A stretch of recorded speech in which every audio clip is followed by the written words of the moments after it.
प्रेम और परमात्मा। संतों की उपदेश देने की रीति नीति भी अनूठी होती है। कई संत अपने पास आने वाले से ही प्रश्न करते हैं और उसकी जिज्ञासा को जगाते हैं और सही सही मार्गदर्शन कर देते हैं।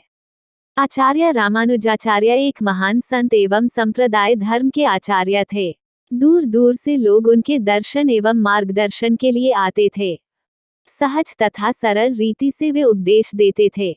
एक दिन एक युवक उनके पास आया और पैर में वंदना करके बोला, मुझे आपका शिष्य होना है। आप मुझे अपना शिष्य बना लीजिए। रामानुजाचार्य ने कहा, तुझे शिष्य क्यों बनना है? युवक ने कहा, मेरा शिष्य होने का हेतु तो परमात्मा से प्रेम करना है। संत रामानुजाचार्य ने तब कहा, इसका अर्थ है कि तुझे परमात्मा से प्रीति करनी है। परंतु मुझे एक बात बता दे कि क्या तुझे तेरे घर के किसी व्यक्ति से प्रेम है? युवक ने कहा, ना, किसी से भी मुझे प्रेम नहीं। तब फिर संतश्री ने पूछा, तुझे तेरे माता पिता या भाई बहन पर स्नेह आता है क्या? युवक ने नकारते हुए कहा, मुझे किसी पर भी तनिकमात्र भी स्नेह नहीं आता। पूरी दुनिया स्वार्थपरायण है, ये सब मिथ्या मायाजाल है। इसीलिए तो मैं आपकी शरण में आया हूँ। तब संत रामानुज ने कहा, बेटा, मेरा और तेरा कोई मेल नहीं। तुझे जो चाहिए वह मैं नहीं दे सकता। युवक यह सुन स्तब्ध हो गया।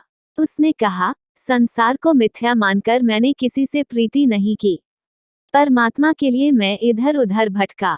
सब कहते थे कि परमात्मा के साथ प्रीति जोड़ना हो तो संत रामानुज के पास जा, पर आप तो इनकार कर रहे हैं।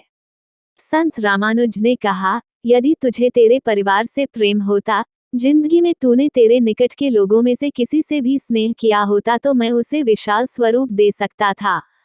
थोड़ा भी प्रेम भाव होता तो मैं उसे ही विशाल बना के परमात्मा के चरणों तक पहुंचा सकता था।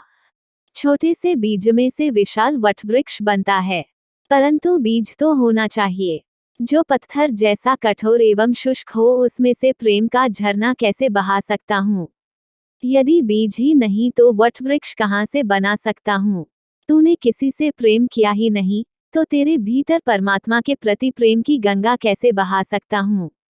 कहानी का सार ये है कि जिसे अपने निकट के भाई बंधुओं से प्रेम भाव नहीं, उसे ईश्वर से प्रेम भाव नहीं हो सकता। हमें अपने आसपास के लोगों और कर्तव्यों से मुंह नहीं मोड़ सकते। यदि हमें आध्यात्मिक कल्याण चाहिए तो अपने धर्म कर्तव्यों का भी उत्तम रीति से पालन करना होगा।